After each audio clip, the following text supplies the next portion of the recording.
paragothic poetic sensibility that allows them to imagine and to craft afterworld poetry, in which the soul's self-unfashioning journey after death is lyrically described and narrated.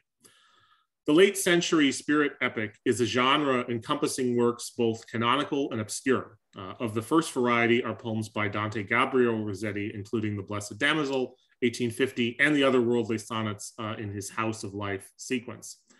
But before specific afterworld visions may be examined individually, however, the landscape of a minor genre might best be mapped. The 19th century afterworld epic has roots in Christian apocalyptic poetry, like Philip James Bailey's Festus, 1839. Other members of this genre include Robert Pollock's The Course of Time, 1827, which, as scholar Michael Wheeler has recounted, proved perennially popular in the Victorian era. And also Edward Henry Bickersteth's Yesterday, Today, and Forever, published in 1866, a reworking of much that was in Bailey and Pollock, and as Wheeler observes, perhaps the last poem of its kind in English, the last major kind of post-Miltonic like Paradise Lost epic. Despite their considerable imagination, these poems, romantic and Victorian heirs to the work of Milton, are not our subject here. Both Pollock and Bickersteth cleave to biblical adumbrations and orthodoxies of the afterworld, and even Bailey is, despite his apparent universalism and relatively lesser interest in exegesis and doctrinal explication, well within the outer borders of a Victorian Christian visionary imagination. But the afterworld epics treated in this paper, by contrast, choose to imagine the post-mortem universe as a poetically rather than a religiously constructed cosmos. This qualification is not meant to suggest that these visions failed to reflect the earnest beliefs of their authors, or at least one elaboration upon them. But it does work to cast the poets themselves, not as so many latter-day epigonies of Dante and Milton, but instead as imaginers of an afterworld at home in the shadowy environs of Victorian ghost poetry. These are afterworlds built not for sinner and saint, but for specter and soul. They are versions of the ghost poem Gone Home to the Bourne of the Ghost. Traditional narratives of a Gothic abeyance, or less pronouncedly a Gothic displacement, interrupting the eruptive discourse of Gothic literature in the mid-19th century until a Gothic return of the 1890s, often render the Gothic partial and discrete, a fragment of unruliness lost within the fabric of a circumambient realism, or a form reduced and devitalized into a supposedly domestic genre like the ghost story. Even a later critic of this Gothic gap theory, like Alison Milbank, can only partially redeem pre-decadent Gothic. Milbank reads mid-century Gothic as an attempt to re-enchant a Victorian intellectual landscape pervaded by materialism and naturalism, through what she identifies as an aesthetic of, quote, supernatural naturalism. Whether conceived as a mode of chastened preternaturalism or cautious re-enchantment, mid-Victorian Gothic, before the fin de siècle, is read as a fantastical gloss on the mundane. This reading is undoubtedly born of Gothic criticism's engagement with the genre's predominant form in the fiction of the period, the ghost story, and to a lesser degree, the sensation novel. Yet even the ghost stories that do obey this model, in part, seldom restrict themselves to momentary enchantment. As Julia Briggs has argued, quote, ghost stories continue or constitute a special category of the Gothic and are partly characterized by the fact that their supernatural events remain unexplained, end quote. Briggs asserts that the Gothic of the ghost story sets, quote, supernatural events inside a kind of imaginative logic in which the normal laws of cause and effect are suspended. In this way, the Gothic of the ghost story may become more epistemologically challenging than the Gothic of earlier pre-Victorian times, wherein if the supernatural survives the telling of the tale at all, it is often forced to relinquish control of the narrative to something resembling consensus reality. The ghost story might be set in contrast to reset the terms of being and knowing more durably. Even when the ghost has vanished, its appearance lingers as a strange herald of the unknowable whence it came. But for all of this protestation, the point does hold to a degree. The ghost story, with certain rare exceptions, like Margaret Oliphant's A Beleaguered City, rarely itself visits that unknowable, the world beyond. The ghost is still eruptive, even if the once harried mundane can never wholly close over the eruption. That true afterworld visions, especially heterodox ones, are a poetic genre in this period must signify something. Outside the overtly religious or mediumistic literature, the afterworld narrative is a genre so underpopulated that it deserves or manages to, or barely deserves or manages to bear generic recognition. But poetry, beginning with the pre-Raphaelites, yet also persisting into the uncertain spirituality of the decadence that succeeds, does accept the invite to eternity at least as often as it tarries with the ghost in this world. Victorian poetry of the afterworld is Gothic, however, only insofar as it must be, only as much as the marvelous Gothic elements adhere to the real spiritual enterprise underlying in the poem. Pre-Raphaelite paragothicism is the material ground of the spirit epic's loftier endeavor. If the Gothic itself does not precipitate the Victorian spirit epic out of itself, then might some unrepeatable transformation ongoing in contemporary Victorian culture have redirected poets' vision from the ghost to the afterworld? Vague suggestions have been made in this direction. David Latham, for instance, channels much of pre-Raphaelitism into a movement whereby, quote, the pre-Raphaelite attention to detail is employed to create a spiritualized naturalism, wherein the heightened details from nature are treated as if they were prefigurations of the spiritual realm, end quote. This, married to pre-Raphaelitism's pervasive sense of loss, might be one criterion by which an abiding interest in preternatural landscapes is to be explained. But of course, such pronouncements on the hauntedness of this or any other period can but rarely account for its peculiar ghosts. That postmodern critique finds in pre-Raphaelitism those qualities it most values, hybridity, doubt, uncertainty, liminality, ought no longer to surprise us. Moreover, as the widely divergent congeries of other worlds of which the pre-Raphaelite imagination was capable attests, no one unified desire, anxiety, or belief moves every brushstroke in the era's artistry of the unearthly. One might indeed propose that afterworlds and other less definite specterscapes so abound in pre-Raphaelite poetry precisely because of the movement's painterly imagination. The filmy, flimsy sinews of the ghost offer far too opportunities for imaginative expatiation to the artist-poet.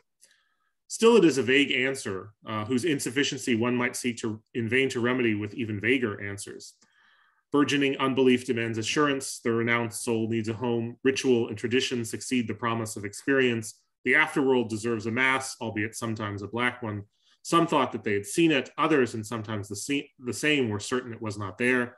An era so possessed of its own image could only see itself as final, and so extrapolated, abstracted, and consecrated its afterworld from its own eros, at last from itself. But let's take a test case of this hypothesis.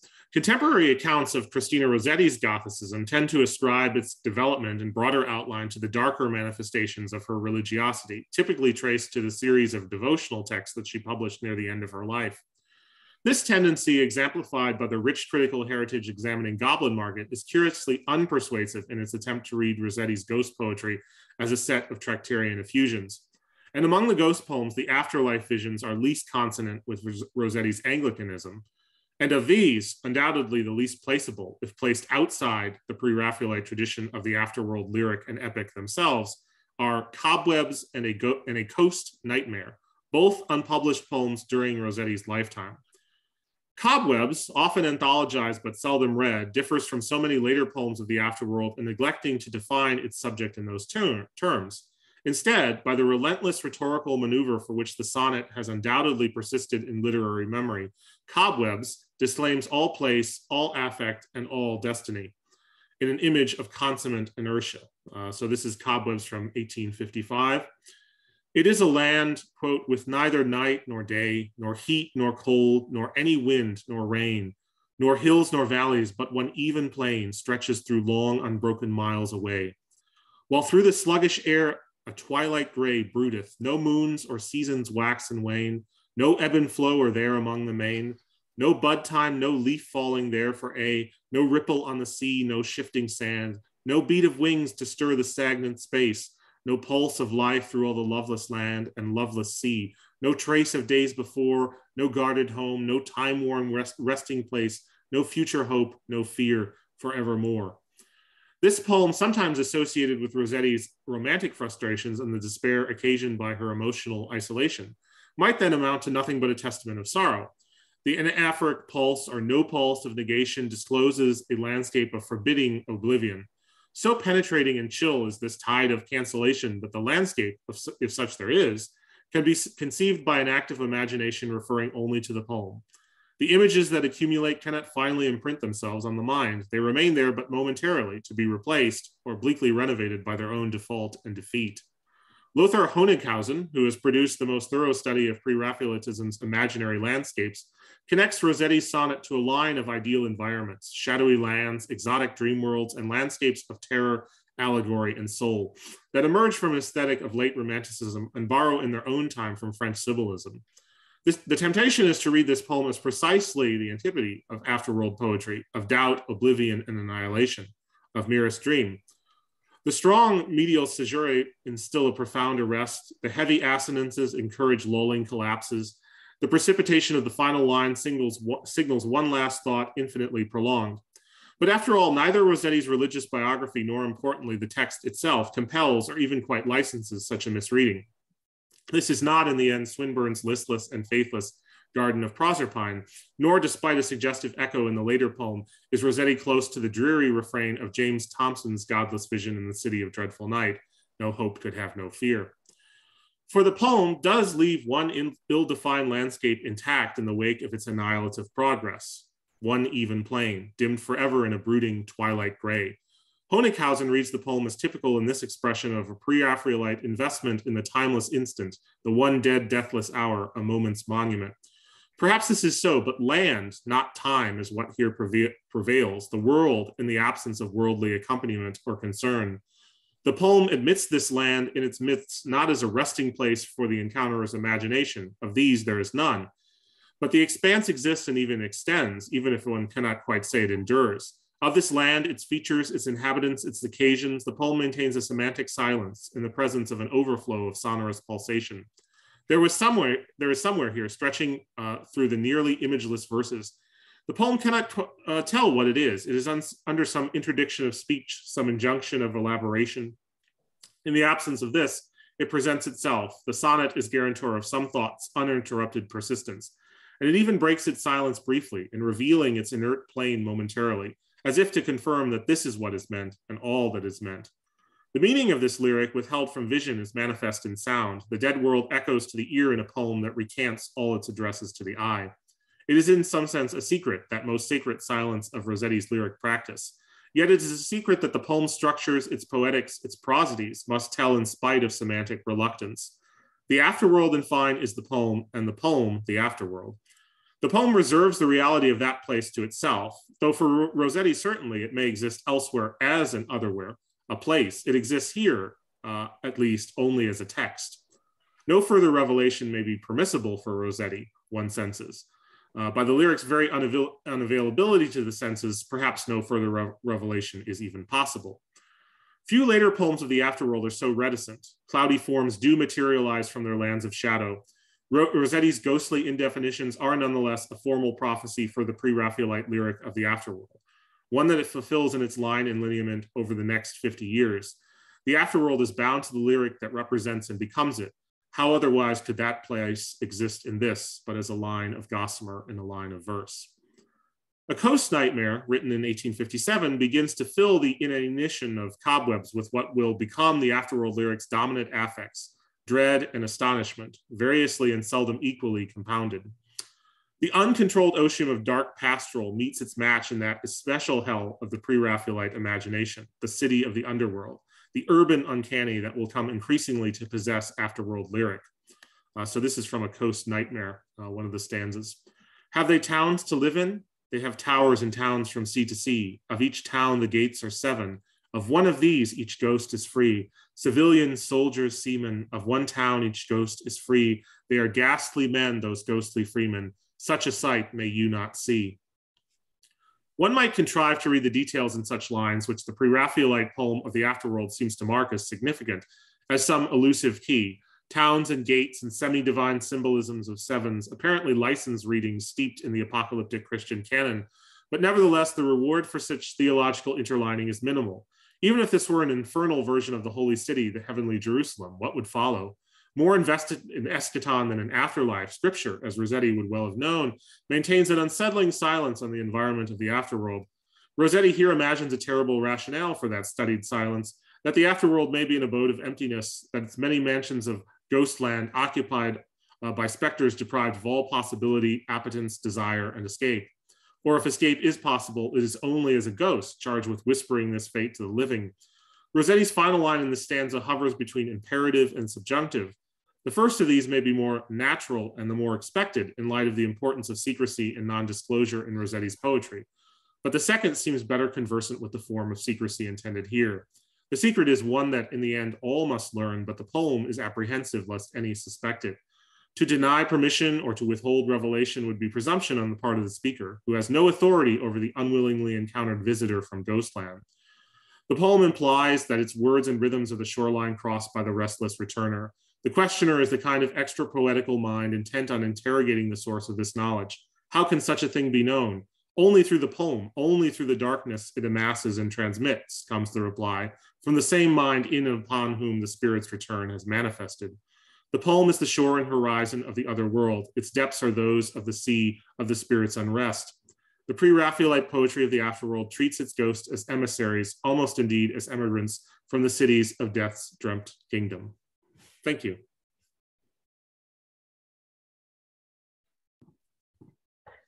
Thank you very much. Wonderful. We'll move right into our second presentation, but I do want to remind you, if you have questions for Jack, you can drop those right in the chat. So our second is going to be looking at the maiden tribute of modern Babylon, William Stead, and the 19th century origins of trafficking narratives, and that's Mary Gripto, and she holds a PhD in English literature from the University of Pittsburgh, and her research interests include the idealization of dead and dying children in Victorian and 19th century literature and culture, and the use of the figure of the child in eugenicist thought and anti-sex work rhetoric in the 19th century and today. She is currently working on her first book project entitled Eternal Innocence, the Victorian Cult of the Dead Child. And I will turn this over to you, Mary. Thank you, Gretchen. Okay, so I will start reading. In Victorian England, the Contagious Disease Acts of 1864 through 1886 established the prostitute as a category of identity, separating sex work from other women's labor in a way that it had not been in the past. The Criminal Law Amendment of 1885 solidified this distinction by defining prostitution in relation to the figure of the endangered child. The Criminal Law Amendment is most famous for outlawing any act of gross indecency between men. So it's most famous because it's the act that led to Oscar Wilde's prosecution. But much of the propaganda supporting the act focused on the fact that it raised the age of consent for girls from 13 to 16 and increased the power of police and courts to regulate and prosecute prostitution. Pro-criminal law amendment propaganda, such as William Stead's The Maiden Tribute of Modern Babylon, worked to reframe all sex work as trafficking by reframing all sex workers as children, incapable of consenting to sex or to work. Framing London as a, quote, modern Babylon and a, quote, city of dreadful delight, Stead imagines the city as a space of destruction, inhabited by a monstrous London minotaur of lust to whom young girls are sacrificed. The Gothic narrative with which Stead frames Maiden Tribute cast his subject as endangered, helpless children, lost in and threatened by the city. This narrative denies the agency of the women and girls whom Stead interviews, who see London and often sex work as a space of opportunity and potential escape. I argue that Stead's formulation is the basis for contemporary anti-sex work rhetoric, which consistently uses discourses of child protection to infantilize and deny the agency of women and girls employed in the sex industry. And so throughout this paper, I use the term sex work, even though it wasn't coined until the 1970s, because I think it better captures the attitude that these women had towards their work. It was something they could do when they needed to for money, but it wasn't a career or an identity. It also does important work to place the sex workers in the same conversation as women engaged in other forms of labor, such as domestic work, factory work, or farm work that may have been available to them. So Stead's article shifted the discourse around sex work, insisting in direct contrast to previous writers like Henry Mayhew, that the large majority of sex workers were working against their will. Stead uses the figure of the child prostitute to do this. But there is nothing so valuable as a young female virgin's body is taken for granted in the text, and Stead's arguments work to take this asset from the young women to whom it ostensibly belongs and place it in the hands of the state. And so I'm going to use the term virgin throughout this paper because it is crucial to how Stead and his readers are understanding these women, but obviously virginity is a patriarchal heterosexist construct, and we should assume it's always in scare quotes. So Stead focuses on young sex workers, claiming that a large part of the sex trade in London is in teenage virgins who were lured to the city under false pretenses and are apparently, quote, too young to understand the nature of the crime of which they are unwilling victims. Stead refers to his subjects exclusively as children, even though some of them are in their 20s and very, very few of them are under 16, which is the age that he wants to raise the age of consent to. Early in Maiden Tribute, Stead describes one young sex worker as, quote, a lovely child between 14 and 15, tall for her age, but singularly attractive in her childish innocence. It seemed a profanation to touch her. She was so young and so baby-like, end quote. When Stead remarks to the keeper of the house that this girl is, quote, too good for her trade, and the woman tells him that the girl is new and will become bolder after a couple months, Stead's response is to, quote, hope to God that she died before then. Stead's description of the girl reveals that he knows that her apparent innocence and childishness are precisely the things that make her singularly attractive, while also paradoxically claiming this innocence makes it a profanation to touch her. Yet the girl herself does not appear to feel profaned by her profession. She tells Stead that, although, quote, sometimes it was rather bad, all in all, she liked the life. Stead's insistence on this girl's innocence relies on his ignoring her stated experience and agency in entering the sex trade, which she says she did by choice to get away from her home, basically. He reframes her not as childish, but as a baby. He refers to her as baby-like 3 times. And he declares that while she appears to think that she has made rational choices with the constraints of her life, she is actually not only a victim, but will be better off dead. The centerpiece of Maiden Tribute is a section titled A Child of 13 Bought for £5, which details Stead's undercover attempt to prove that it is possible to buy a young virgin and take her to the continent for sex work. To do this, Stead paid a midwife to perform a virginity exam on the girl without her consent. And this is despite the fact that he says later in the article that virginity exams were inconclusive at best. Then he takes her to a brothel where he has her drugs, and then he kidnaps her to France. So the girl, who Stead referred to as Lily in the article, a pseudonym denoting whiteness and purity, was actually named Eliza Armstrong. And upon seeing Stead's article, Eliza's mother recognized her story and went to the police. So Eliza was returned to her family, and Stead and his conspirators were arrested on charges of abduction and indecent assault because of the virginity exam. And this, despite this, and maybe because of this, Stead sort of became like a national hero after this. So Mrs. Armstrong, who never actually sold her daughter to Stead's procuress, seems to have either genuinely believed that she was sending Eliza into service, as she claimed she had been led to believe, or she, likely with Eliza's consent, believed that she was selling her daughter's virginity, but not selling her daughter, which is a distinction that no one else involved in the case seemed to realize was possible. Both Eliza and her mother clearly expect to see each other again regularly, not for her to be taken to France. In Maiden Tribute, Stead describes Lily as, quote, an industrious, warm-hearted little thing. Her education was slight, but she was a loving, affectionate child whose kindly feeling for the drunken mother who sold her into nameless infamy was very touching to behold. Stead focuses on Lily's apparent childishness. She is simple, loving, and completely unaware that she has been sold by her mother into sex work. For Stead, Lily's lack of formal education stands in for a general innocence and ignorance, ignoring the actual Eliza's competence and knowledge in other areas. On the stand, Eliza and her mother stress Eliza's capability and agency. Both women make it clear that it was Eliza's decision to go with Rebecca Jarrett, not her mother's. In her testimony, Eliza says that she was, quote, anxious to go out to work. Our family, 6 or 7, lived in one room. My sister, who was in service, was not able to spare anything. Rebecca Jarrett, the procuress, told me when I went to see her that she wanted me to go to service with her. I went back and told my mother, who came across. I heard my mother say she would not let me go that day. I was annoyed at that, and I kept talking to my mother, saying I wanted to go. While Stead is extremely invested in his readers viewing Eliza/Lily as a child, the Armstrongs clearly view 13 as an age at which one is capable of making their own informed decisions. As Mrs. Armstrong points out, Eliza's been helping raise the younger children in the family for years and is not as naive as Stead suggests. A girl of 13, she says, would know whether she's being sold or not.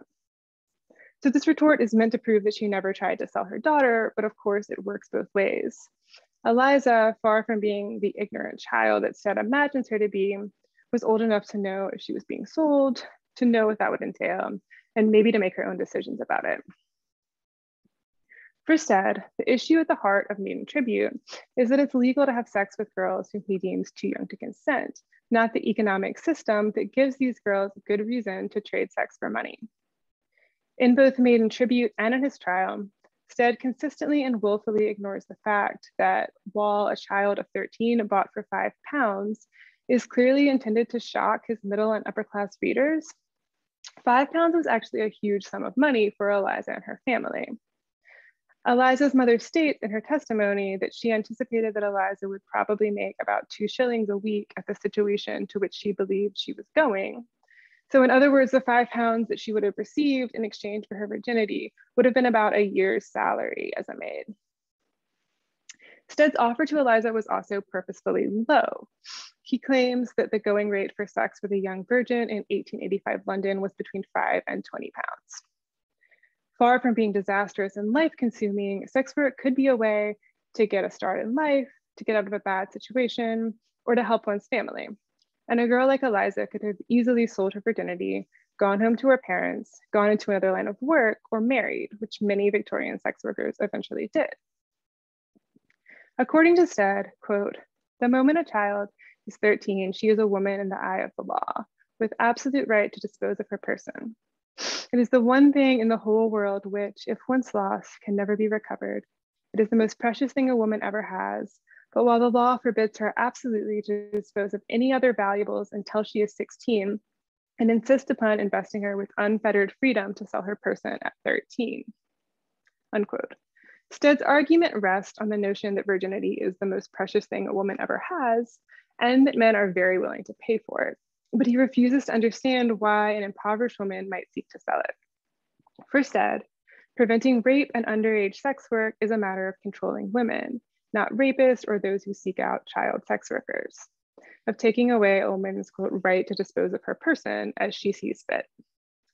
He engages in a discourse of protection, but is blatantly invested not in changing the circumstances of these young women, but in taking away rights that enable them to better those circumstances, gaining further control over an already marginalized group.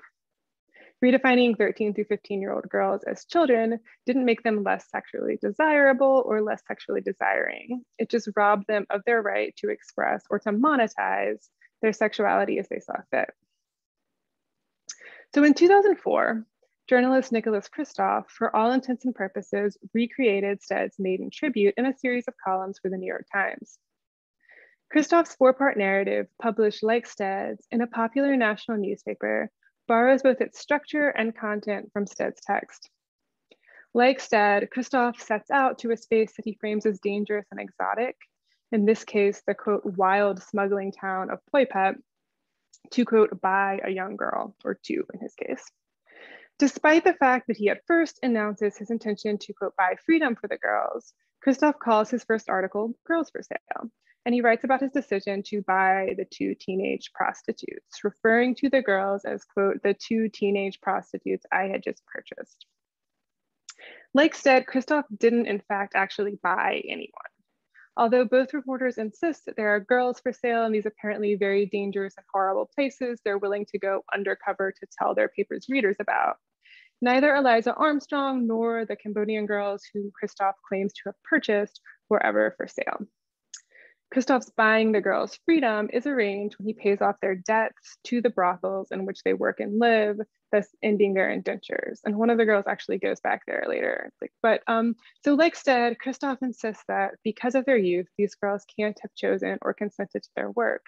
And like Stead, he infantilizes them, at one point refusing to believe that a teenage sex worker is as old as she says she is. writing, quote, "She claimed to be 18, but looked much younger."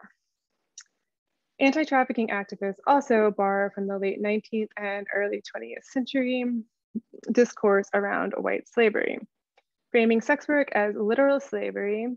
Oh no, sorry, one second. In a way that evokes, I lost my right, in a way that evokes racist narratives about racial, ethnic, and sexual purity. Christoph begins Girls for Sale by saying, quote, "One thinks of slavery as an evil confined to must-see sepia photographs, but there are 21st century versions of slaves as well, girls like stray gnats." Notably, Christoph's belief that trafficked sex workers are literally enslaved does not extend to other kinds of work that may involve trafficking across borders or extreme constraints imposed on one's body and time. In multiple columns, which are unrelated to his columns on sex work, Christoph unironically defends sweatshops, and that's a quote. He says, like, "I want to defend sweatshops," that's right, as often the best option for people in impoverished countries. To argue that sweatshops are preferable to sex work requires employing the same logic that Stead used over a century earlier, relying on the belief that selling sex is the worst thing that could happen to a woman. Tellingly for Christoph, workers in factories are women, while sex workers of the same age are girls. Although she's the same age as the girls he bought in Cambodia, Christoph refers to, quote, "a 19-year-old woman who tells him of her desire to work in what he calls a sweatshop. And she calls it a factory, and it's kind of unclear if she understands the conditions there." According to Christoph, quote, "Sweatshops are only a symptom of poverty, not a cause, and banning them closes off one route out of poverty." The irony of his reluctance to close off the specific route out of poverty while decisively calling for an end to another is apparently lost on Christoph. Sweatshops, he believes, are places where people may reasonably make responsible adult decisions to work, a logic that he apparently finds impossible to apply to sex work. This accepted truth in many modern circles, that being trafficked for sex work is distinct from and worse than being trafficked for other kinds of labor, relies on this infantilizing narrative established by 19th century reformers like Stead, which defines prostitutes as uniquely victimized figures who totally lack agency, engaged in work that is so shameful and miserable that they would be better off dead. Thank you. Thank you very much, Mary. We will be moving into our next paper, and do, of course, put any questions in the chat. So our next paper is by Grace Chen. She will be presenting Scandal of Grace, The Bride of Christ, Whore of Babylon in Donne and Swinburne's Poetry. Grace Chen is a visiting assistant professor at Indiana University South Bend. She received her PhD in English from the University of Arizona in 2019, and her research interests are in Victorian poetry, gender studies, and visual culture. And I'll turn it over to you, Grace.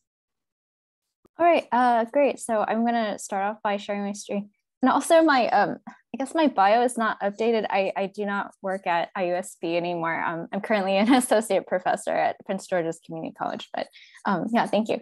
So here I'm going to provide a little bit of background information before we get started.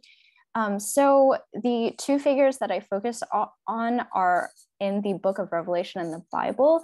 And so if you are not familiar with them, I'm just going to read the sections where they appear. So the first one is, this is John speaking, St. John. He says, "I saw a woman sitting on a scarlet beast that was covered with blasphemous names and had 7 heads and 10 horns. The woman was dressed in purple and scarlet and was glittering with gold, precious stones and pearls. She held a golden cup in her hand, filled with abominable things and the filth of her adulteries. The title was written on her forehead, Mystery, Babylon the Great, the mother of prostitutes, the abomination of the earth." And then a few chapters down, first, here is an artist's rendition of the Whore of Babylon. This is a woodcut that was created in 1523. So you can see St. John and the angel in the top right-hand corner. And then here we have the Bride of Christ. So it says, "I saw the holy city, the new Jerusalem, coming down out of heaven from God, prepared as a bride beautifully dressed for her husband." So now I will get started with reading my paper. So in his literary career, Algernon Charles Swinburne established himself as a notorious iconoclast who is controversially open about his atheism. However, despite his reputation, a number of his poems borrowed elements from Christian literary tradition. For instance, although Swinburne published his poem Locusta over 200 years after John Donne's death, the poem exhibits striking similarities to Donne's Show Me Dear Christ in both form and content. Inspired by the Book of Revelation, in the sonnet Show Me Dear Christ, John Donne combines imagery from the Whore of Babylon to the Bride of Christ. He uses this technique to highlight the hypocrisy and division in church organizations. Swinburne's Locusta invokes disgust by interspersing imagery associated with piousness alongside vivid descriptions of promiscuity, drunkenness, and disease. His juxtaposition of holy and unholy imagery articulates his criticism of organized religion. As a result, even though these two poets had vastly different agendas and relationships to the church, they both employ similar tactics to communicate their criticisms. To begin, it is important to consider how the Bride of Christ metaphor was used in early literary contexts. For instance, in Catherine of Siena's The Dialogue, she writes from the perspective of God speaking to his people. God says, quote, "Look how my bride has disfigured her face. She is leprous with impurity and selfishness. Her breasts are swollen because of the pride and avarice of those who feed there," end quote. Donne's Show Me Dear Christ utilizes the same technique of a personified church to draw attention to the problems of potential hypocrisies of contemporary Christianity. This holy sonnet is unique in the collection, as it was not published among the collected poems of 1633, nor in any other subsequent edition. Consequently, it was probably not intended for a wide readership. The poem finally saw publication in Edmund Goss's Life and Letters of John Donne, which was published in 1899. According to Lucas Aaron's article, Donne and Christ's Spouse, the speaker's questions in this poem highlight the fragmentation of the current church as a body. In Aaron's reading of the poem, he argues how the church's richly painted nature is more similar to the Whore of Babylon in the Book of Revelation, rather than the Bride of Christ. However, he also asserts that the Christian organizations referenced in the poem are depicted as, quote, all equally unbridlike, end quote. The poem is particularly interesting because of its use of juxtaposition, which exposes contradiction within the church itself. This fragmentation is emphasized in line 3, where the question mark cuts the line directly in half, with 5 syllables on each side. In this way, the first two types of churches are placed in opposition to each other. Goes richly painted is juxtaposed against or which robbed and tore. This splitting becomes increasingly fragmented as the sonnet progresses. In line 6, the amount of punctuation increases, dividing the line into 4 parts rather than 2. In each section, Donne once again places opposites side by side. Is she self-truth and errors? Now new, now out war? I argue that this increase in punctuation is a testament to the division of the church itself, and how it does not seem possible to reconcile the contradictory elements in each faction. From line 3 to line 6, the reader sees a multiplicative and possibly exponential splitting that resembles the growing number of denominations housed under Christ's name. At the end of the poem, Donne magnificently complicates the nature of transgression. Donne's speaker appears to delight in suggestive references to adultery and sexual promiscuity. Negative words then are given a positive implication. For instance, the phrase "betray, kind husband" appear to be contradictory. Do kind husbands betray their wives? Then the speaker asks Christ, the husband, to be cuckolded by his wife, the church, not only by the poet's own amorous soul, but when she is embraced and open to most men. The mild dove with a capital D also implies that despite the past impostors, this church is the real one. This suggestive language challenges the reader's potentially traditional assumptions about how an idealized bride of Christ would engage with the world. Donne suggests that those truly faithful to Christ may behave in a way that is countercultural and even repugnant to those currently in power. In this way, Show Me Dear Christ draws legitimate criticisms of contemporary church organizations by combining imagery from the Whore of Babylon and the Bride of Christ. While there is no evidence that Swinburne encountered Donne's writings in his lifetime, Locusta bears striking similarities to Show Me Dear Christ. Locusta was published in the series Songs of Two Nations in 1875. As stated before, Donne's Show Me Dear Christ was not published until 1899. However, in the poem, Swinburne's criticisms of the church are much more severe. There's no erotic reconciliation at the end of the sonnet. With regard to the poem's background, Locusta was published in a sonnet series entitled Dear Ray, meaning the Furies. Swinburne's use of biblical language was considered blasphemous at the time by many reviewers. Locusta, nevertheless, bears great similarities to texts written by Christian writers who wished to draw attention to problems in the church. Like Catherine of Siena and John Donne, Swinburne uses the Bride of Christ figure as a means of conveying this message. In the poem, Swinburne uses a number of techniques for the reader to be repulsed by the idea of the church. In particular, he uses images of death, decay, and illness. Like Donne, Swinburne fuses together traditional imagery related to the Bride of Christ and the whore of Babylon to make his point. The poem is named after the famous 1st century poison maker who worked under Nero. For some Bible interpreters, the beast 666 in the book of Revelation is actually a reference to Nero. Her name, Locusta, aside from the historical reference, can also potentially remind the reader of the monstrous locusts that swarm out of the abyss in Revelation 9. As a result, at first glance, the poem appears to be about the whore of Babylon. The beginning of the poem is a direct reference to the opening verse in Revelation 17, where the angel tells John, "Come, I will show you the punishment of the great prostitute who sits on many waters." The first line of the poem is, "Come close and see her hearken, this is she." Consequently, while Swinburne chooses to write this unusual verse in sonnet form, he takes elements of Victorian dramatic monologues. Like Browning's My Last Duchess, the poem establishes a clear speaker and listener. In creating a poem based on this specific passage in the book of Revelation, the speaker adopts the role of the angel and places the listener in the role of John. Like Dante's Divine Comedy, the relationship between speaker and listener is similar to that of Virgil and Dante.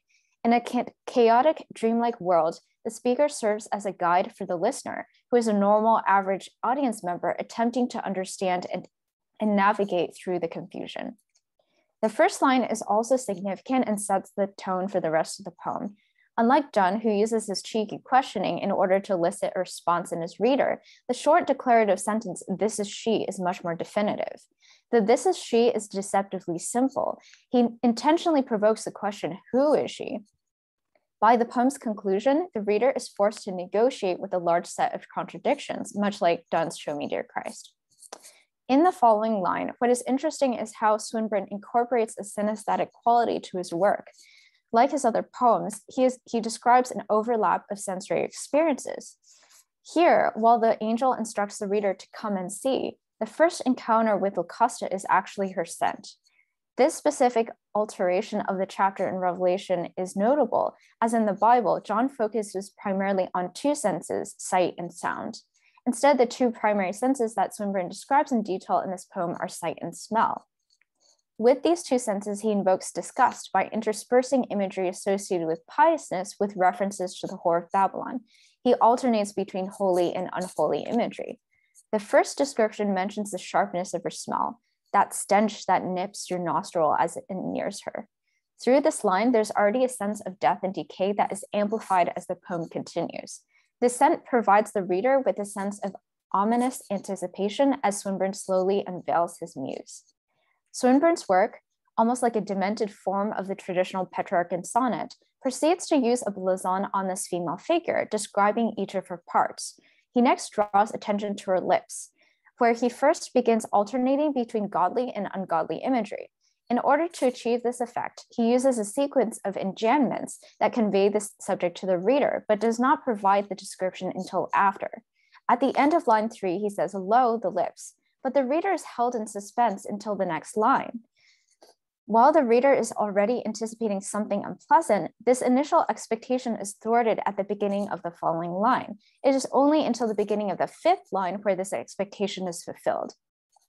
With this meandering strategy, Swinburne calls attention to the problem of hypocrisy and deceptive appearances. The line itself cleverly hints at the same fluctuating pattern, that between prayer and prayer find time to be poisonous. Essentially, hidden beneath the gaps of pious activity, Locusta's true nature is revealed.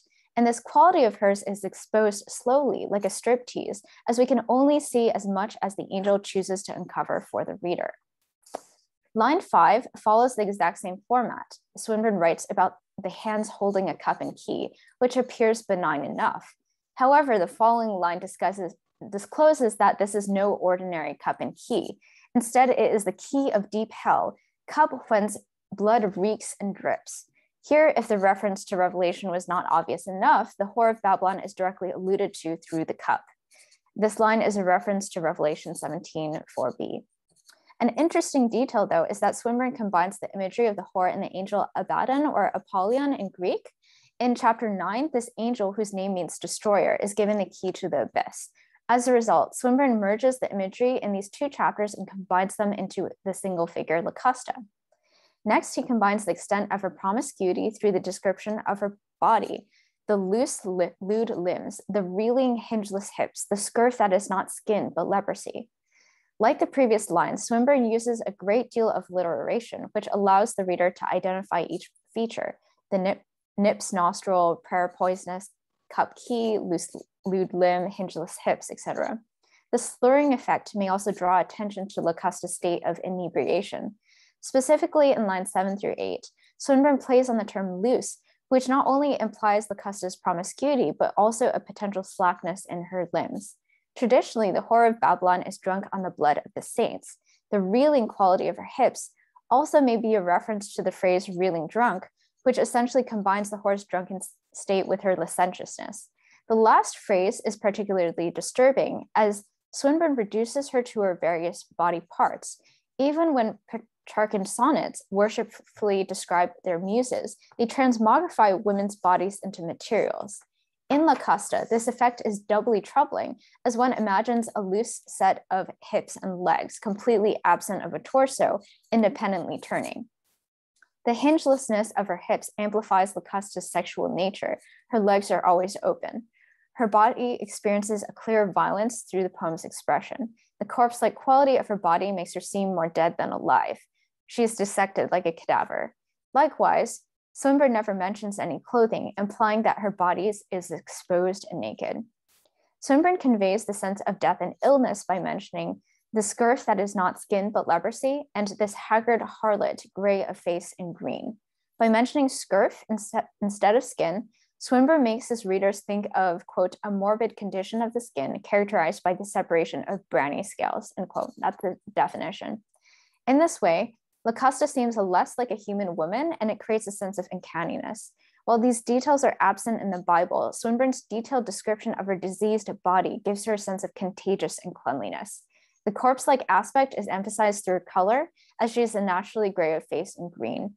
As she is described as haggard and her hand as old, Locusta is then envisioned not as a young prostitute, but more like an evil crone. This theme continues in the latter half of the poem. When Swinburne has completed his blazon, he focuses on her actions of brewing and praying.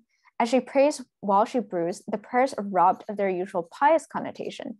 Instead, the names of Mary and Jesus are given a spell-like quality, like a magic incantation. The final nail in the coffin is the last line, where Swinburne reveals that there are those who say she is the bride of Christ. While the horror of watching Locusta is great in and of itself, the concluding line packs the greatest punch, as Swinburne merges the two contrasting figures, the whore of Babylon and the bride of Christ, into a singular figure. As a result, through the disgust invoked by Swinburne's description, he includes the twist at the poem's end in order to call attention to church hypocrisies. Ultimately, Swinburne's strategy is not far removed from Donne's in Show Me Dear Christ.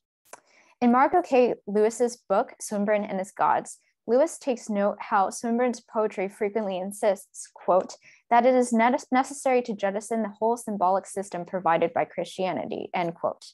However, at the same time, much of Swinburne's work, quote, depends for its effect on manipulation of the typology, the forms, and the cadences of the Judeo-Christian literary tradition, end quote. As detailed before, Swinburne is conventional and unconventional at the same time. In Locusta, he deliberately marries the blazon featured in Petrarchan sonnets with the Bride of Christ analogy to create a monstrous warping of both literary traditions. Despite Swinburne's numerous criticism of the church, many of his tactics were not far removed from those used by John Donne. As a result, regardless of some opposing viewpoints, the two poets appear as strange bedfellows, tenuously linked, yet still crucially interconnected. All right, thank you. Thank you very much, Grace.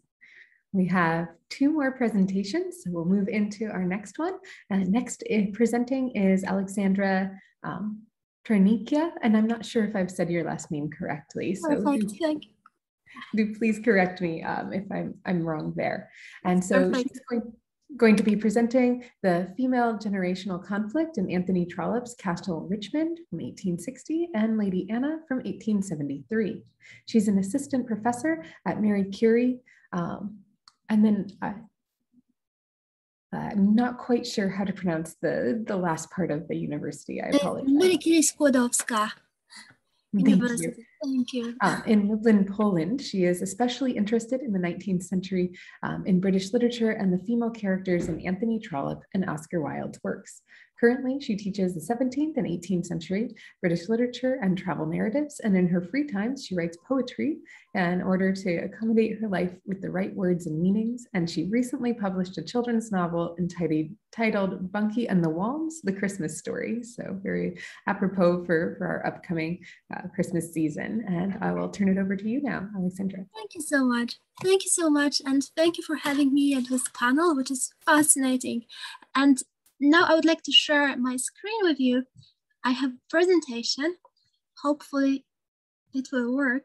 Okay, it works, I think. I'm sorry, I'm able to see that. That looks great. Thank you. Does it? Let me see.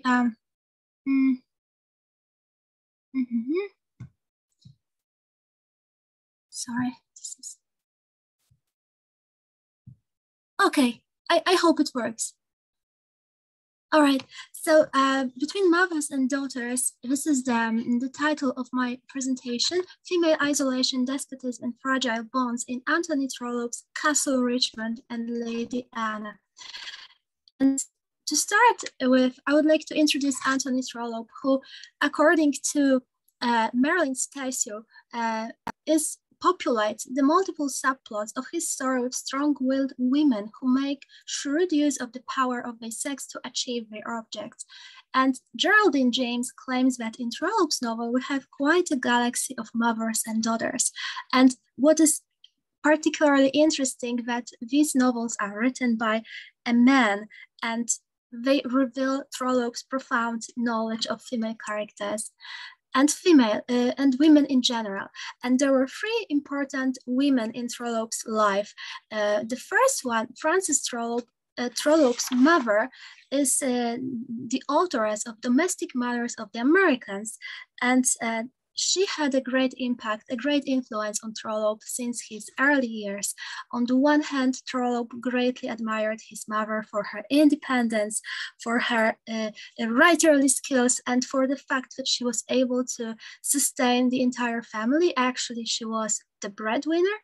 And in 1827, she left for her journey to America. She became a writer.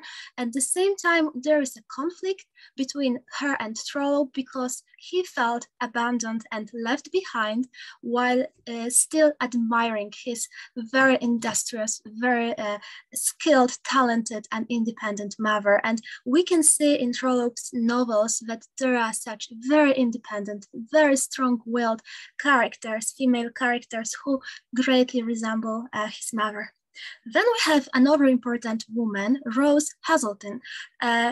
Trollope married Rose in 1844, yet in his autobiography, he does not pay much attention to this event. Actually, he even states on page 49 in his autobiography that his marriage was like the marriage of other people and of no special interest to anyone except himself and his wife, and that's all. And in contrast, he devotes a lot of space in his autobiography to his mother and to the third lady named Kate Field, but he's very silent when it comes to his marriage with Rose.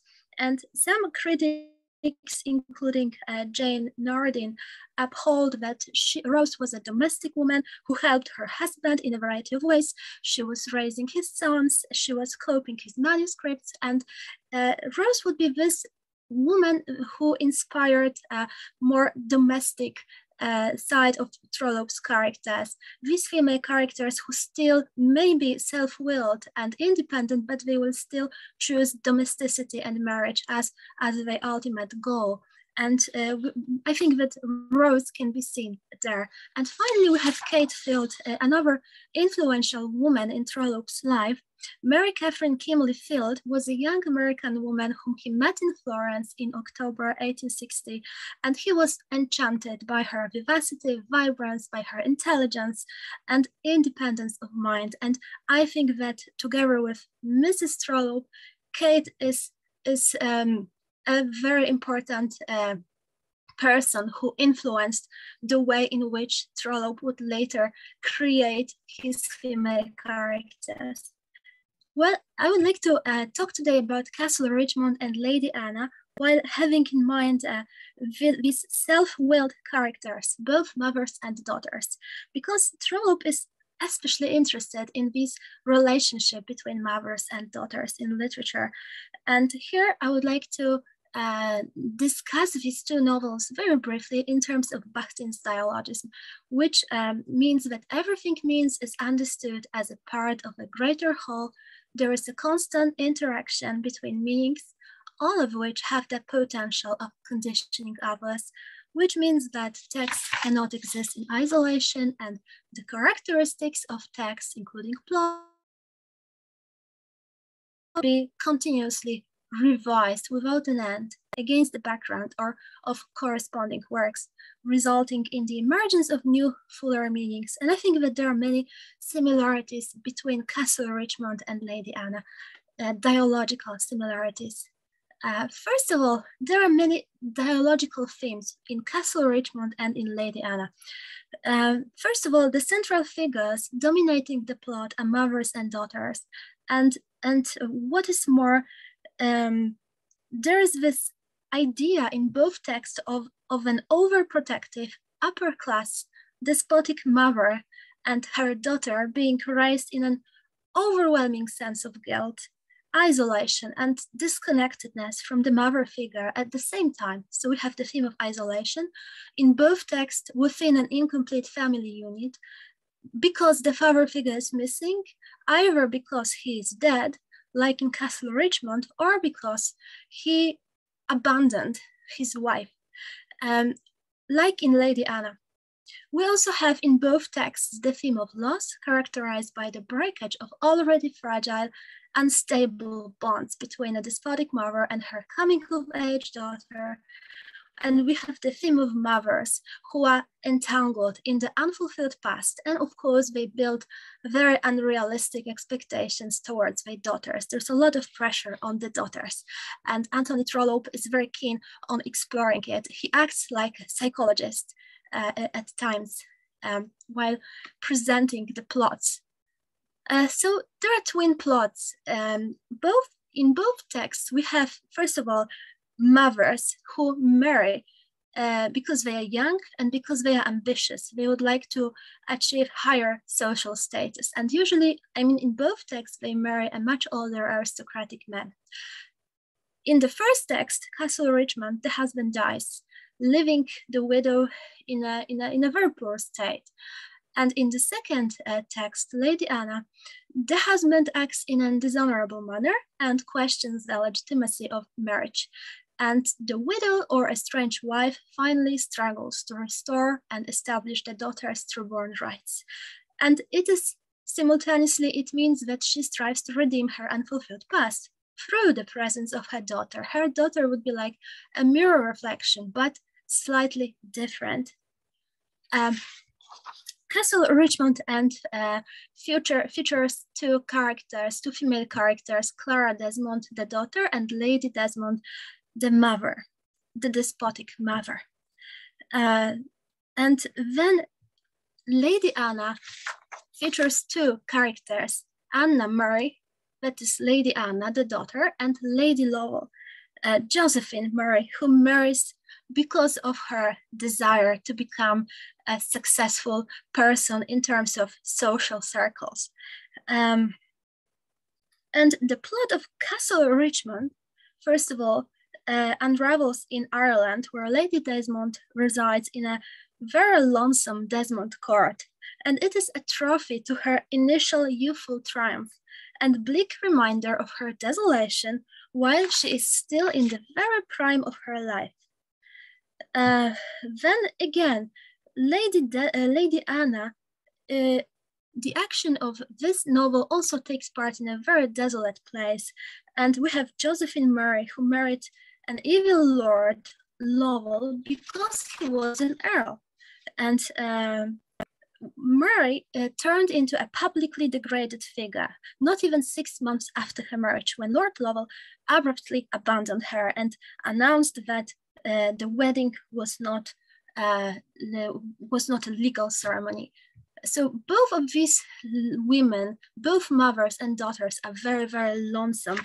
And at the same time, we have these very strong twin-like plots because in both novels, the daughters, Clara Desmond and Lady Anna, are in a transitional stage between childhood and adulthood.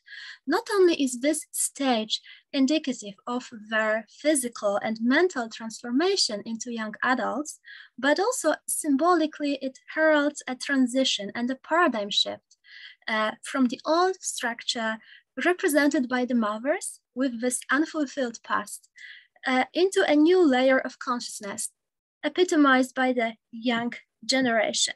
And in both texts, we encounter the daughters in all their, they are very naive yet pure at heart. And this is the difference between them and the mothers. At the same time, what I find very interesting in Trollope's text is that there is always a sense of sympathetic ambivalence towards his characters, towards the mothers in both texts. What it means that whereas Trollope fully takes side of the daughters, he still recognizes the mother's tragedy. He recognizes not only their tragedy and loss in connection with husbands, but also the fact that they became somehow their inner life, their personality, their emotions also became were changed by the entire experience of marriage, and he recognizes this tragedy. So not only he supports the daughters, but also he recognizes the tragedy of the mothers, and this is what Jane Nardine calls sympathetic ambivalence. And at the same time, this sympathetic ambivalence can be seen on a different layer level. It means that whereas Trollope would like to see the daughters in both texts independent, free, happy, at the same time, he would always make sure that his female characters will be placed in a successful marriage, which will offer them an ultimate happiness. So this is also a sympathetic ambivalence. On the one hand, he really understands that female characters and women in just seek independence, and they would like to build their own lives, but at the same time he places all his female characters in happy marriages in the end of the story. So he finds this middle course for his female characters. I would like to present two examples pointing to Trollope's sympathetic ambivalence towards his female characters. This is the way he presents Lady Lovell in Lady Anna. It's very interesting because we see that she is constantly capable of motherly feelings, but this motherly feeling competes with her love for rank. The love of rank was strong in her bosom as ever, but it was fostered for her child rather than for herself. So she somehow does everything for her daughter, yet this is a kind of an unhealthy kind of love. Her daughter was the only thing that she could love, but her daughter's heart was filled with the image of that low-born artisan. Here, Lady Lovell means Anna's fiancé, Daniel Twatty. She loves the rank, she loves her social status, and she cannot imagine her daughter placed in a lower position. Yet Lady Lovell in Lady Anna is incapable of self-reflection. On the other hand, in Castle Richmond, we have Lady Desmond who is capable of self-reflection. And I think that Trollope is more sympathetic towards this figure. Lady Desmond believes that, I quote, a girl of rank and brought up as Clara has been cannot be a fitting wife for a man who will now have to struggle with the world at every turn. And because in both texts we have these male characters who will redeem the daughters, who will rescue them from the oppressive mothers. And of course, they find these male characters as unfitting for the daughters. Yet in contrast to Lady Lovell, Lady Desmond is capable of self-reflection. And there are numerous passages in the text when she recognizes that poverty and rank together have made her wretched, have left her without employment, without society, and without love. This is a big difference between these two characters, because Lady Lovell turns into an ultimate villain figure in the end of Lady Anna, whereas in Castle Richmond we see that Lady Desmond is reflecting upon her life, and these are very conscious reflections. But what is important in both texts, that these are not only novels about these oppressive mothers representing the old social structure based on rank and social status, but these are mainly texts about new beginnings, the young generation, not only young female generation, but new generation in general. And these are new beginnings in terms of individual choices and in terms of social cultural transformations. So new beginnings in both novels, we have the young female characters who are in the process of crossing the threshold of adulthood, this passage from subjection to autonomy. And of course, we see that these female characters, the daughters, will make their own choices, not influenced by the mothers, yet they will have to start anew on a completely different ground, as I will present in a while. So social cultural transformation is also inherent in the presentation of these characters. Their molding of society, where the so far established social hierarchy will gradually play a secondary role of importance. And this will happen both in Castle Richmond and in Lady Anna. And the generation of mothers somehow will be left behind with the old values they represent. There will be this theme of isolation and permanent loneliness that awaits both mother figures in both novels. The literary portrayals of Lady Anna and Clara in both novels are congruent, as I've mentioned before, with Trollope's philosophy. We have his refusal to deny his female protagonists a traditional Victorian ending, which is a satisfying marriage, as well as we have his assertion that a union merely based on expectations related to rank and title may turn into a trap. Also, there's a Cinderella theme, especially visible in Castle Richmond, but this theme is prevalent in both texts. It's about the daughters again, because we learn that Clara is not beautiful. In Castle Richmond, she's presented as somebody who is really not beautiful, not desirable, not somebody who could be attractive in the future. She has those long limbs. Her joints are described as sharp, and yet we learn that there is a promise in her.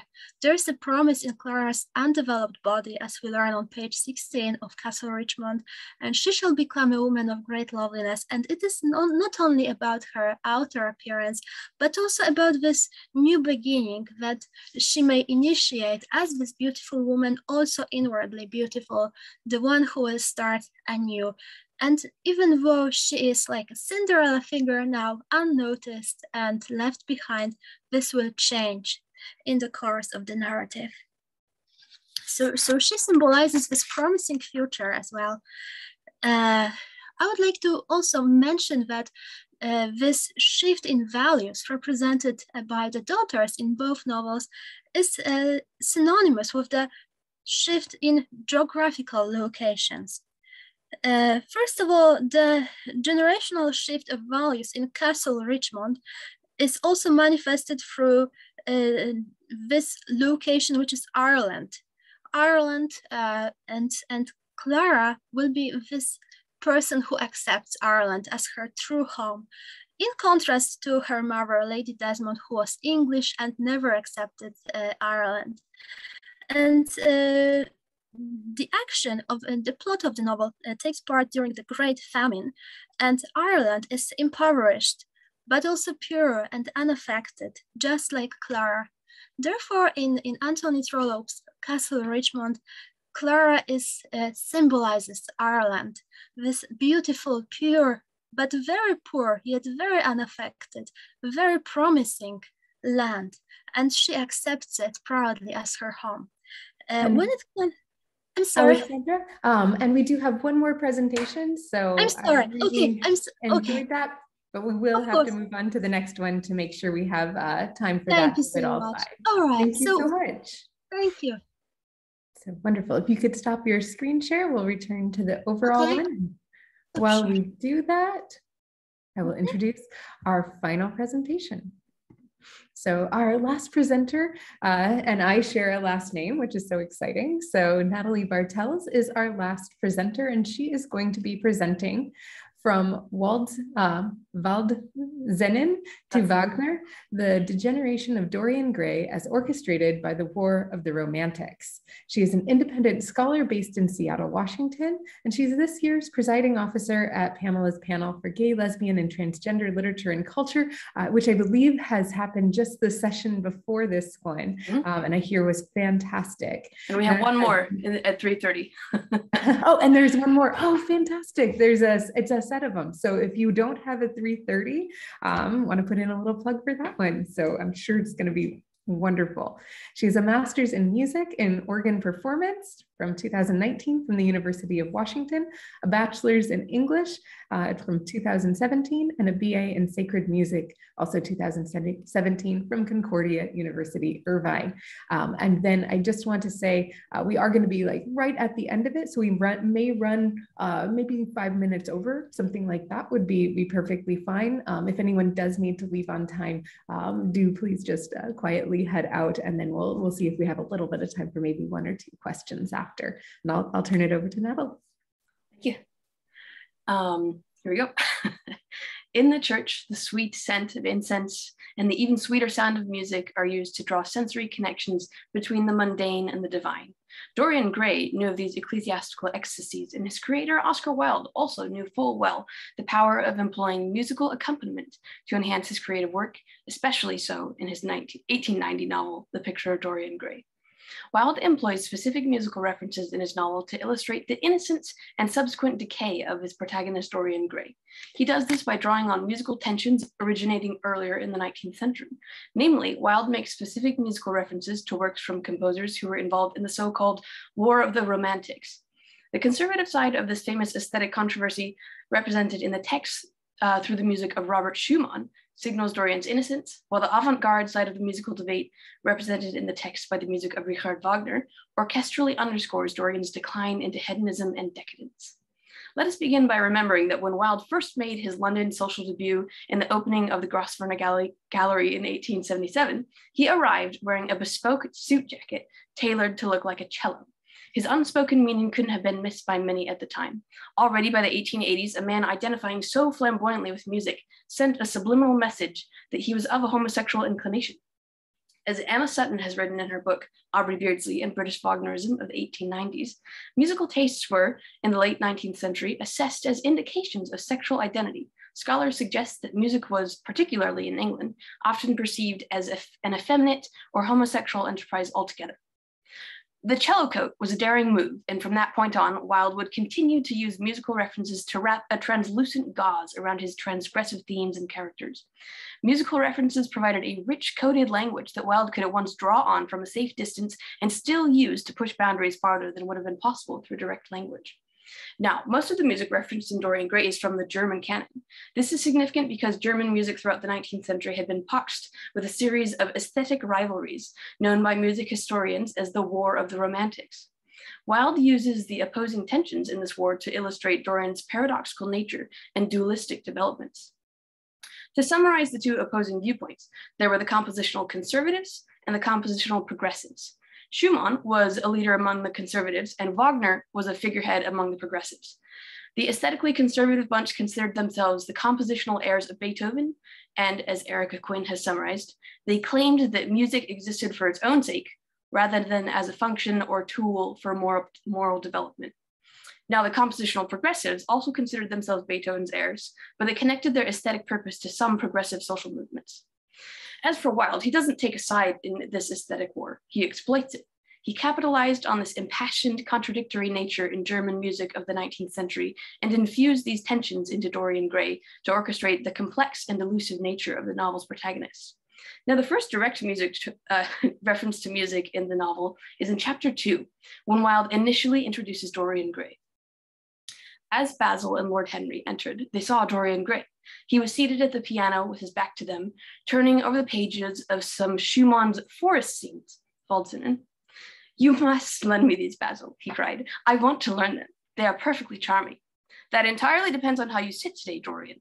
"Oh, I am tired of sitting, and I don't want a life-size portrait of myself," answered the lad, swinging around on the music stool in a willful, petulant manner.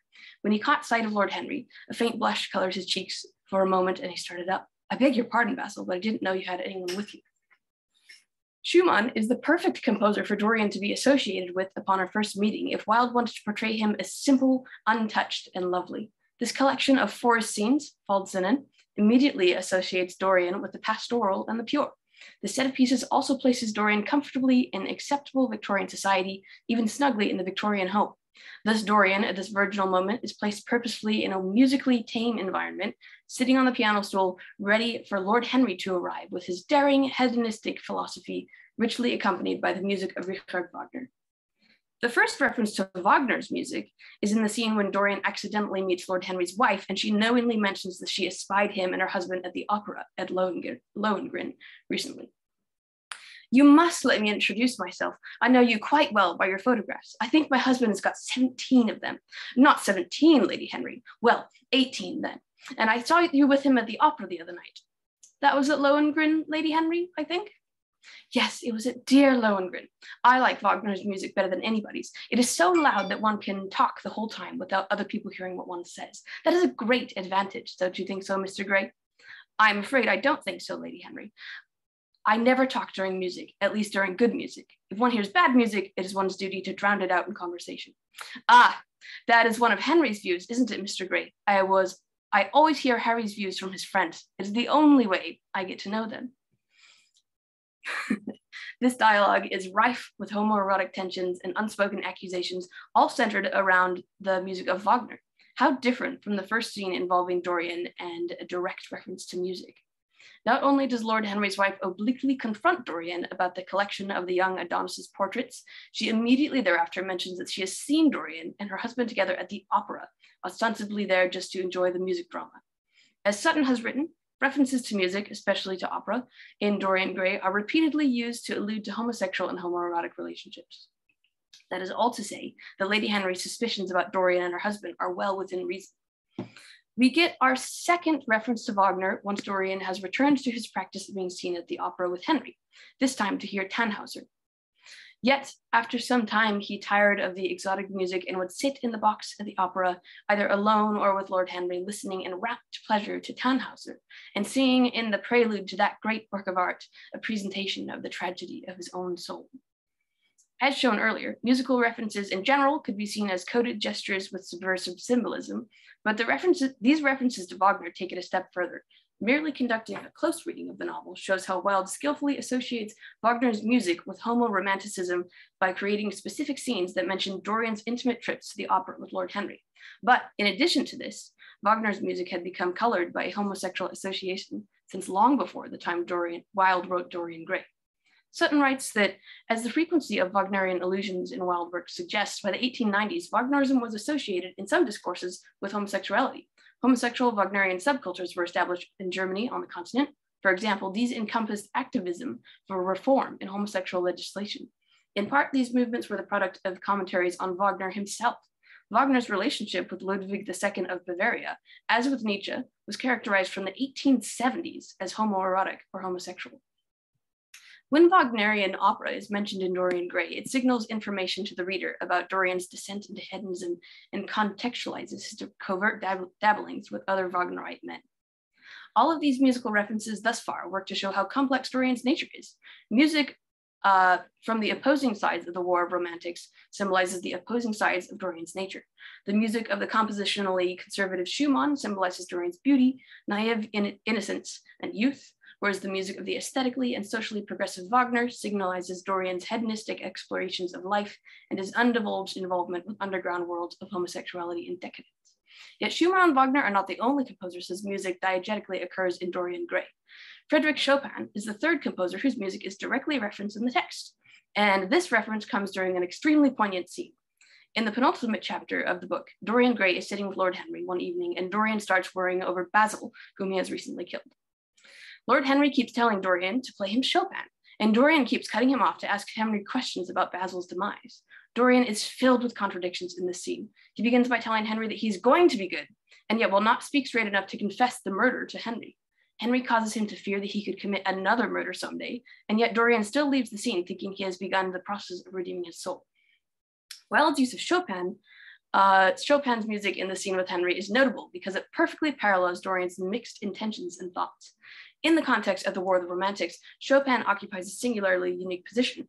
Firstly, he is Polish, rather than German, like the others, and secondly, he was deeply admired by both composers on both sides of the aesthetic rift. Robert Schumann famously wrote of him, "Hats off, gentlemen, a genius. Chopin is and remains the boldest and noblest artistic spirit of the time." Franz Liszt, on the side of Wagner, wrote of Chopin the year after his death, "Chopin, gentle, harmonic genius. For those of us who held him close to our hearts, the mere mention of his name sends shivers all the way down to the bottom of our soul, as if we were recalling from our memory a higher being." Since Chopin was received in such a way by composers on both sides of the war, he becomes a kind of figure that is able to paradoxically exist in both camps, a wonderful ambivalent mix of two ideals. What perfect music for Dorian to play in this turbulent chapter.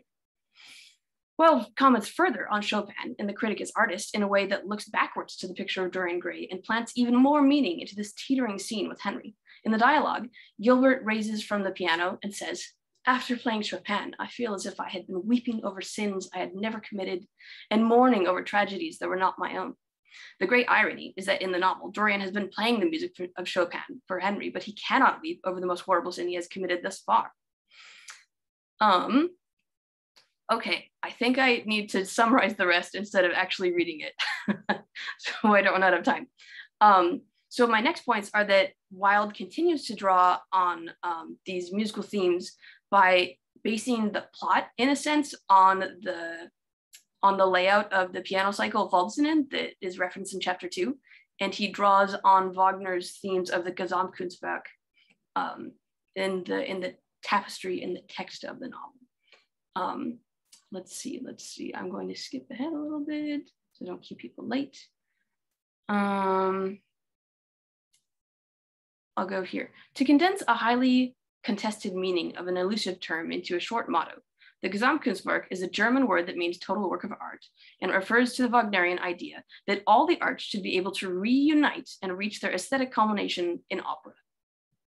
In Mark Berry's explanation through the Gesamtkunstwerk concept, the individual arts, long artificially divided, we regain the unity they possessed in Attic tragedy and thus fulfill their initial and collective potential.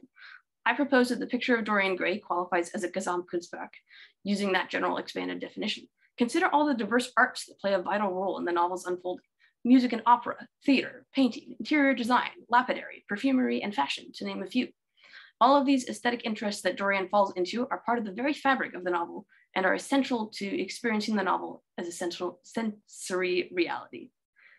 The notion of the Gesamtkunstwerk in Dorian Gray is deeply connected with the aim of creating art out of one's life, doing away with trivial divisions in art forms like one should do away with trivial divisions in morality.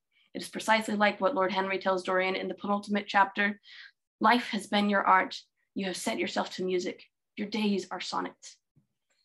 This reuniting of art, life, and the senses is at the core of Wilde's philosophy in the picture of Dorian Gray. while the skillful use of musical references throughout the novel fully fuses together the energies from both sides of the War of the Romantics. He has taken the beautiful music of Schumann's Waldsingen and set it up as scaffolding on which to hang his ornate Gothic novel, which is in its material harkens to the legacy of Wagner's Gesamtkunstwerk. From the first mention of musical sounds to the last performance of an opera that Dorian attends, Wilde uses music in Dorian Gray as a tool to sensorially present his paradoxical themes of decay and transcendence. Though not a musician himself, Wilde associated himself with social symbols of music from the very outset of his career and commandeered music's transfixing power to be the handmaiden of his outrageous philosophy. It is no wonder then that his masterpiece and only novel deals so intimately with musical references and their perilous beneath the surface meaning. Wonderful, thank you so much. I have read Dorian so many times and never noted any of the music at all. So I find this absolutely fascinating, and I feel like I need to go back to the novel and reread it and like try to listen to everything and have a little more musical knowledge. Yes. Thank you to all of the presenters. This has been such an interesting panel. I think there are so many lines of connection that I see between papers and among the whole set. Really, really enjoyed this. We are, of course, just at time, and so we don't have a lot of time for discussion, unfortunately, but I think that getting that extra time to hear all of these wonderful presentations is well worth it. Perhaps if there's one or two quick questions from the audience, we can take those. I think running over a little bit is all right, but I definitely don't want to keep anyone from what's coming up next.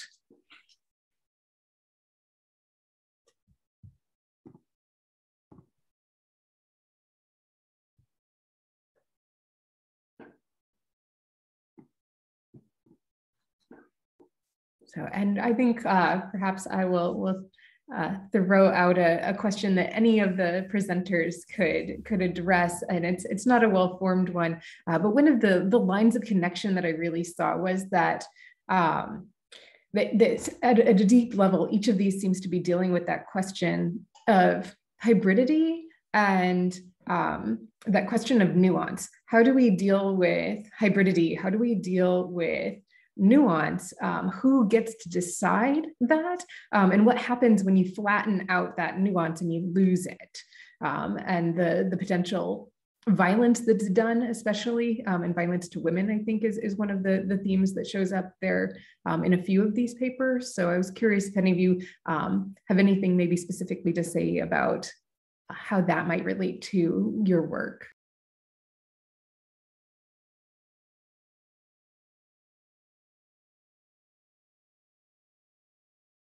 I think for me, I can't help but view things in a hybrid format. When I first read Dorian Gray, I was like, I need to learn that piano music next week. And so for me, I think that's a really worthy cause to see those connections, because it led to this research where I found out that the music was all Wilde having to code for people's desire and not being able to come out and like say, you know, people's like identity and orientation in the 19th century. I think that for me, I mean, something that I think with the Stead work in particular, and a lot of this kind of like anti-sex work rhetoric, right, is about kind of like refusing to accept any kind of hybridity, like on the part of someone like William Stead, right? So the idea that there is no, right, that there are like adults and there are children, and there's no sort of hybridity between these two categories, which I think we all know is like actually in people's experience, like obviously that isn't true, but the kind of attempt to separate those two categories in a way that like can't be mutable or can't change due to circumstances, right? How kind of right, in all cases, I like typically I think this sort of like right, trying to deny hybridity, that sort of stuff is dangerous and can be a violence. Yeah.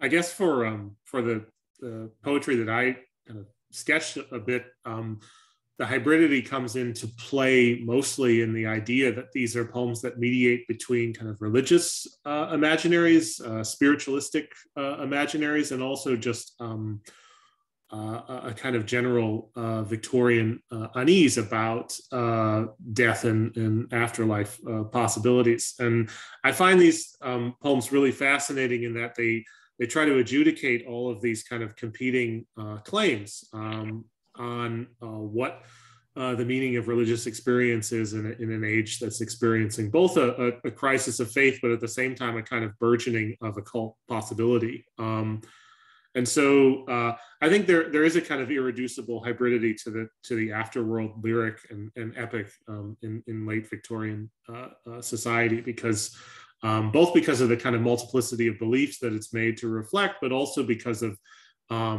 I guess the sense of not even so much uncertainty, but just a kind of irreducible multipleness of all the narratives that it's trying to contain. So I think that's one of the most kind of fascinating things about occult poetics in this particular moment in Victorian literature.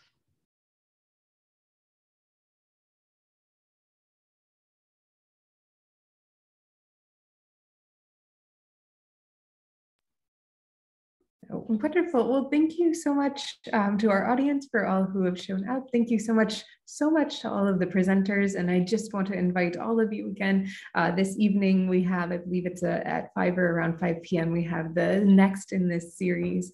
And I think it's going to be fantastic as well. Thank you so much for the wonderful research that you've all done and for coming and making this virtual panel feel just so vibrant.